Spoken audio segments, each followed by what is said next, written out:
How's it going there, ladies and gentlemen? Hellstone here again, and I have a quick video that I want to react to today. I was just like normal. I was going through YouTube, and I saw a historical video about the British Household Cavalry. If you haven't seen, I put out a video about them and their uniforms just recently. I'll put I don't know, a link to it somewhere up around here, or check the description. And you can go watch that if you want. This video, it looks like, is from the late 1950s. And it promises to be really good. At least it looks like it's going to be a lot of fun to watch. So without any further ado, let's hop into it. From the soldiers of yesterday to the men who are today maintaining the proud traditions of the British Army. And famous all over the world is that elite corps whose name has become synonymous with the colourful splendour of traditional pageantry, the Household Cavalry.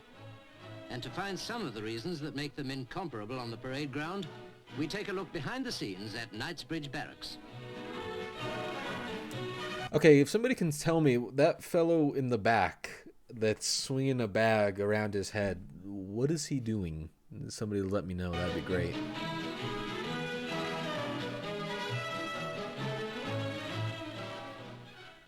One of the men whose job it is to make the guards look smart is the tailor. And Squadron Quartermaster Corporal Ball has his work cut out, in both senses of the word. Fitting uniforms for the two regiments, Life Guards and Royal Horse Guards. Hey, we learned about those in the last video I watched. Now, let me just take a moment right here while I have this good frame to talk about, again, I've always loved British uniforms. I mean, a huge chunk of my viewers are from the British Isles. You guys have got excellent military uniforms. But focusing on that green uniform there, I've always been a fan of the high collar that kind of really became prevalent during the First World War. And the U.S. Army, we actually had a very similar uniform to that during that period, and I kind of wish we would bring it back. If you don't know, the U.S. Army, we've just recently brought back our World War II style uniforms, and I might be able to put a picture up on the screen right now, but I've always been a big fan of the no necktie, high collar style that our U.S. Marine Corps has. I've always kind of wished the Army would adopt that. Who together make up the Household Cavalry, he can be thankful that the physical requirements of a trooper at least rule out the awkward size. By the way, the braid, fitted to the uniforms later, is made of silver wire dipped in gold.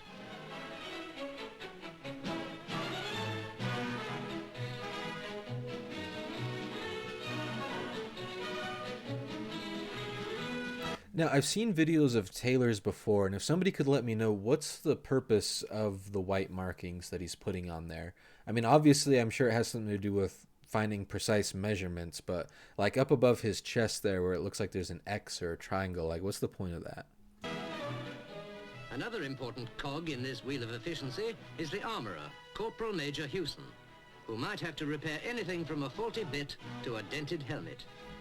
In case you're wondering how... I mean, like, just look at that uniform and tell me it doesn't look good. It really does just look outstanding. And the armorer we learned about in that last video is the one who carries the axe, if I'm remembering my videos right. These solid-looking helmets ever get damaged, we can tell you the guilty party is usually a horse that may have trodden on one.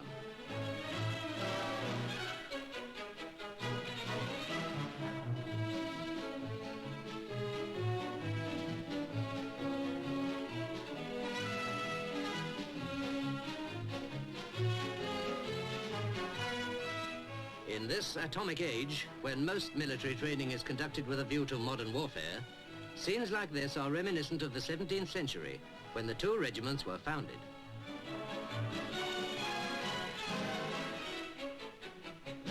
The stores, an ordinary name for an extraordinary department, for each man's equipment is worth about £150. And when you see them in action at Whitehall, in the changing of the guard ceremony, it's not difficult to see why. All right, looks like that's the end of the video. So let's talk about this real quick. All right, well, I really enjoyed that. That was a very short video. Again, I saw it and I figured, you know what, I could just make a little reaction video to that. The Household Cavalry, learning a little bit more about them in that previous video was very enjoyable. And seeing all the effort that goes into their uniforms and their equipment and their kit is really nice. And I can imagine that, honestly, it might look more or less the same today. Like I said, that video was from 1956, I believe, and made reference to the 17th century, and I imagine even now in 2023, it would more or less be the same process. But I really enjoyed that video. So if you guys want to, feel free to check out some of the other videos I have. I react to a lot of military history things like this. Like and subscribe. It helps me out a ton. I really appreciate it. I think that'll do it for now. I hope you guys have a great day. Thank you for watching, and we'll see you next time.